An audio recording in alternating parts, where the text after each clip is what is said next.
जय जय श्री राम। आप सभी का जीवन मंगलमय हो। आप सभी महान भावों का वंदन, अभिनंदन एवं स्वागत है। आप सभी का जीवन मंगलमय हो।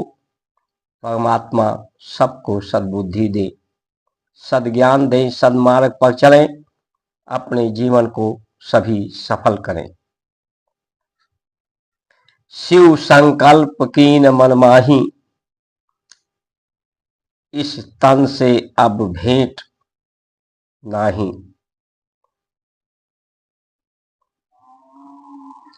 किस परिस्थितियों में किया? सती जब भोलेनाथ के साथ अगस्त मुनि के यहाँ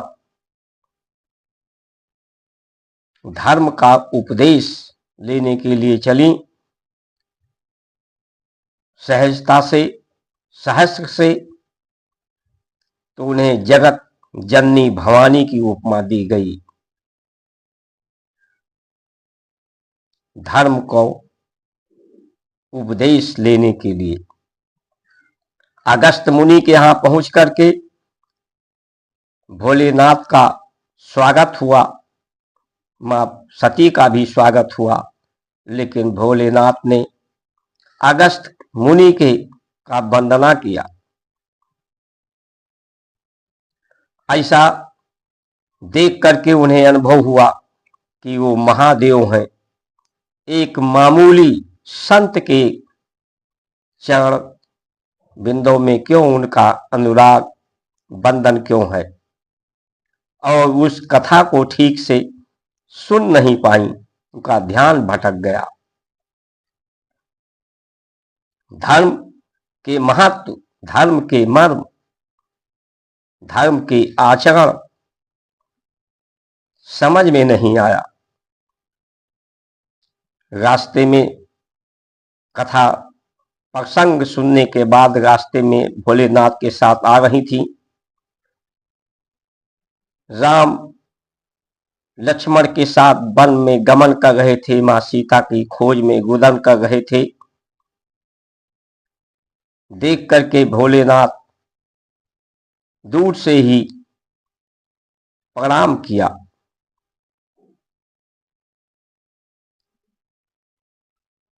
उन्हें अपना इष्ट मानते हैं भोलेनाथ। मां सती को फिर शंका उनकी बढ़ गई कि एक नर जो जंगलों में रुदन करता हुआ, रोता हुआ, करुणा करता हुआ फिर रहा है, वो भोलेनाथ का इष्ट कैसे हो सकता है, वो परमात्मा कैसे हो सकता है। भोलेनाथ के समझाने पर भी समझ में नहीं आया, उन पर श्रद्धा, अटूट विश्वास मां सती का स्थापित नहीं हो सका और परीक्षा लेने के लिए निकल पड़ी। और परीक्षा किस तरह से? जो धर्म का क्रम है, धर्म के आगे, धर्म आगे है, धर्म के रूप में राम है, धर्म के पीछे धन है, लक्ष्मी है, मां सीता है, शक्ति है उनकी, और इस धन के पीछे कर्म है, लक्ष्य है, लक्ष्मण है। लक्ष्मण के पीछे, लक्ष्य के पीछे जो लक्ष्य है वो भगत है, वो मुक्ति है। मुक्ति के पीछे सत्वहन है जो अर्थ है। लोगों को समझ में नहीं आता कि धन और अर्थ में अंतर है। मां सीता जो धन है, जो शक्ति है, वो संसार को एक क्रम श्रृंखला में जोड़ने वाली है। सबको एक साथ में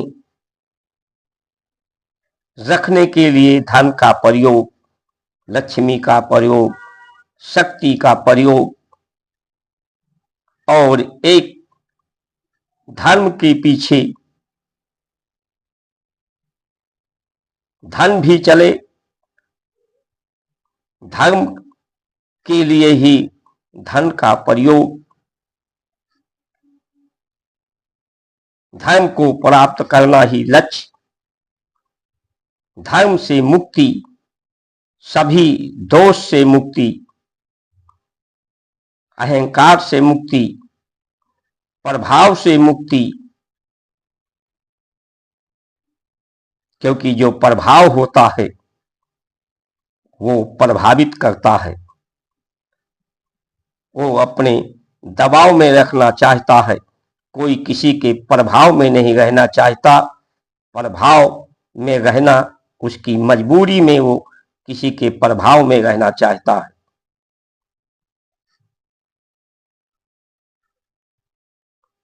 तो ये कर्मवार जो श्रृंखला है धर्म की, कि धर्म के पीछे संसार जुड़े और संसार का अर्थ, संसार का लक्ष्य एक साथ रहकर मिलजुल करके लोग एक दूसरे के दुख को सुख के साथी बने, सहृदय बने, सब में आत्मीयता हो, अपनत्व का भाव हो, यही स्वभाव हो। लेकिन सती मां राम के आगे चलने लगी सीता का रूप देख बनाकर कि अगर ये नारायण होंगे तो मुझे सीता के रूप में पाकर के प्रसन्न हो जाएंगे। लेकिन राम प्रभु जो कर्म का सिलसिला था कि सीता तो उनके पीछे चलती थी, सीता का रूप सती ने बनाया तो राम के आगे कैसे चलने लगी, उन्होंने पहचान लिया और प्रणाम किया कि भोलेनाथ कहाँ हैं, अकेले कहाँ फिर रही हो जंगल में। उसके बाद भोलेनाथ के पास आई, राम ने उसी समय उनका भ्रम दूर किया, वो जिधर भी देखने लगी उन्हें हर जगह सिर्फ राम ही राम दिखाई पड़ने लगे। तो ये जो प्रसंग है, प्रसंग कि जब व्यक्ति की धर्म होता है, उसके अंदर धर्माचरण होता है, धर्म का आचरण आहार से आता है, आहार से ही जैसा अन्न वैसा मन, आहार से ही व्यवहार बनते हैं, आचरण से ही व्यवहार बनते हैं।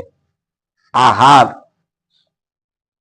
व्यक्ति को प्रभावित करता है, आहार से विचार बनते हैं, वो लोगों को प्रभावित करता है।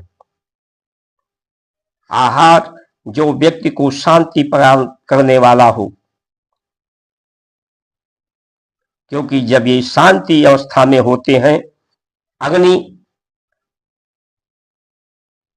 तो ये व्यक्ति को सुख देते हैं।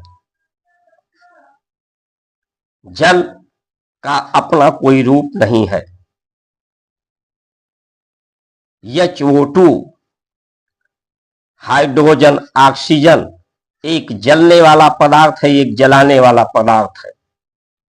लेकिन ये जब शीतल अवस्था में होते हैं, दोनों एक साथ जुड़ते हैं, शीतल अवस्था में होते हैं, शीतलता ही शांति की अवस्था होती है, तो फिर जल का रूप ले लेता है, नीर बन जाता है, पानी के रूप में होता है। और यही फिर जब गैस बनता है तो ये वाष्प इसका रूप बदल जाता है। यानी शरीर में जो आहार शांति की अवस्था में, शुद्ध की अवस्था में होता है, वो ही मांस, मज्जा, वात, पित्त, कफ बनाता है। संसार की 3 अवस्थाएं हैं, ऊर्जा की 3 अवस्थाएं हैं, प्रकाश, ताप और ऊर्जा, ऊष्मा। उसी तरह से सूर्य शक्ति है, मन चंद्रमा है, धरती का रस है,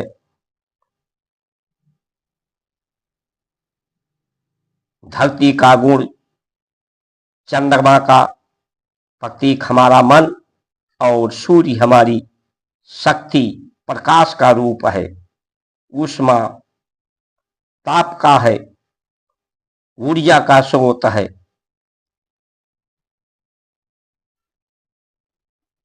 इसमें दिन और रात ना हो, रात यानी शीतलता ना हो, शांति ना हो, शरीर की गति न्यून ना हो, शांति अवस्था में ना हो तो मनुष्य जी ही नहीं सकता, पूरी सृष्टि नहीं हो सकती।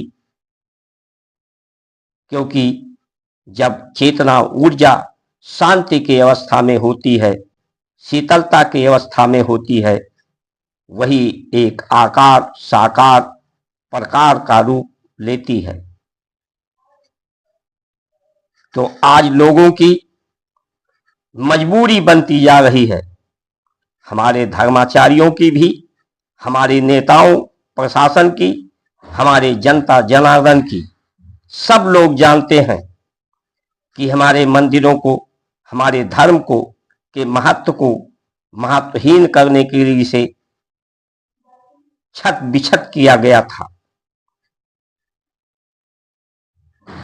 कि धर्म का महत्व लोग नहीं समझेंगे, धर्म के मर्म को नहीं समझेंगे, धर्म से लोगों को लाभ नहीं मिलेगा तो धर्माचरण नहीं करेंगे, धर्म के अनुयायी नहीं होंगे, अपनत्व का भाव नहीं होगा, आत्मीयता नहीं होगी तो संग संग में एक दूसरे के साथ नहीं रह पाएंगे, एकता नहीं रह पाएगी। तो ऐसा कौन सी मजबूरी है? ये मजबूरी सिर्फ प्रभाव का है। आज लोग नेता हों चाहे हमारे धर्म संसद में जो भाग न लेने वाले, अपना महत्वपूर्ण भूमिका न निभाने वाले लोगों की मजबूरी ही दिखती है। वो भी अपने प्रभाव को ही, उनका प्रभावहीन न हो जाए, वो अपने प्रभाव को जमाने के लिए, अपने प्रभाव को स्थापित करने के लिए, प्रभाव एक विकल्प है।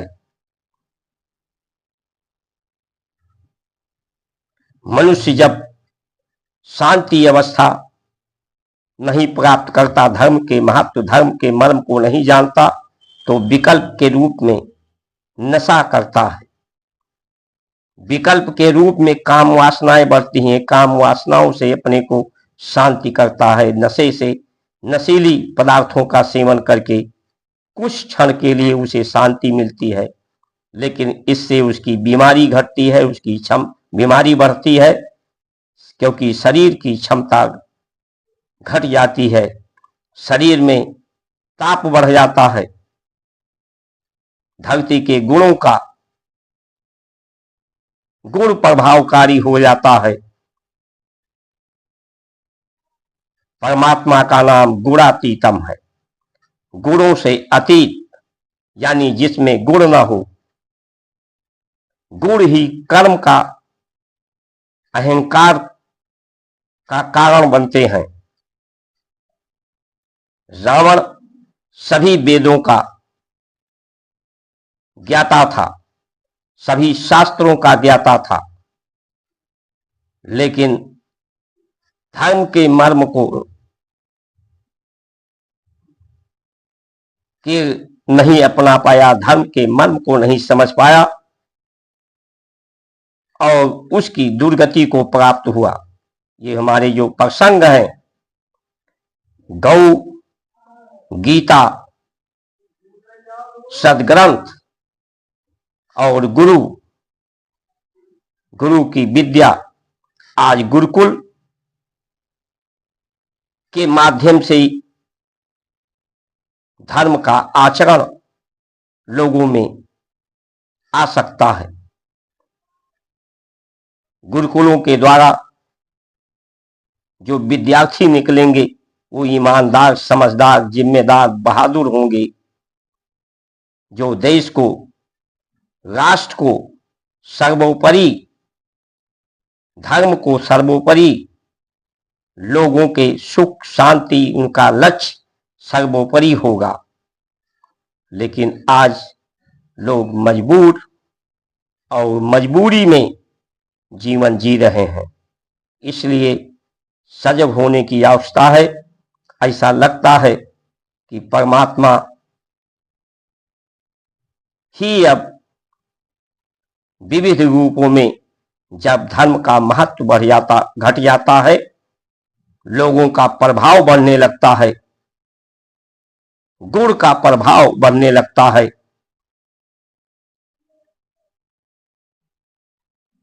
तो विविध अवतारों में परमात्मा